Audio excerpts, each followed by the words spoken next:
আসসালামু আলাইকুম, welcome to cooking house. আজকের রেসিপি হচ্ছে গরুর মাংসের শুটকির বালাউ চাও। প্রথমে একটা হাঁড়িতে মাংসগুলা সিদ্ধ বসাইছি পানি দিয়ে।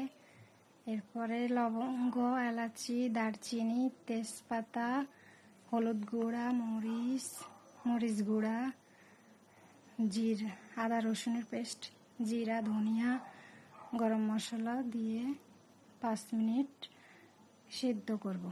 এরপরে প্লেটে উঠিয়ে নেব। প্লেটে নিয়ে তারপরে বাইরে 3 দিন টাটকা রোদে শুকাবো।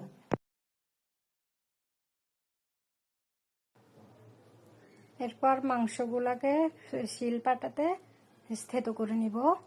থেতো করে নেওয়ার পরে একটা বাটিতে নিব। আদা, রসুন, পেঁয়াজের বেরেস্তা বানিয়ে নিব। পেঁয়াজ বেরেস্তা করে নেওয়ার পরে রসুনের বেরেস্তা করে নিব। ভালো করে নাড়াচাড়া করতে হবে। বেরেস্তা হয়ে গেলে উঠিয়ে নিব। তারপরে আদা বেরেস্তা করব। আদা বেরেস্তা করার পরে আমরা একই তেলে যে মাংস শুকিয়ে নিয়েছি ওগুলা ভেজে নিব।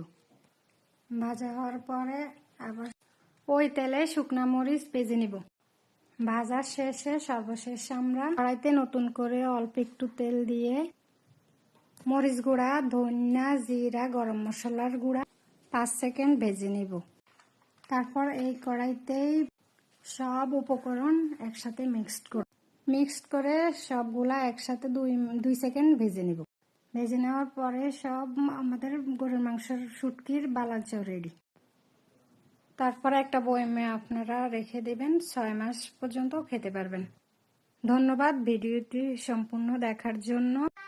ভাল লাগলে লাইক, সাবস্ক্রাইব করবেন। মতামত থাকলে জানাবেন।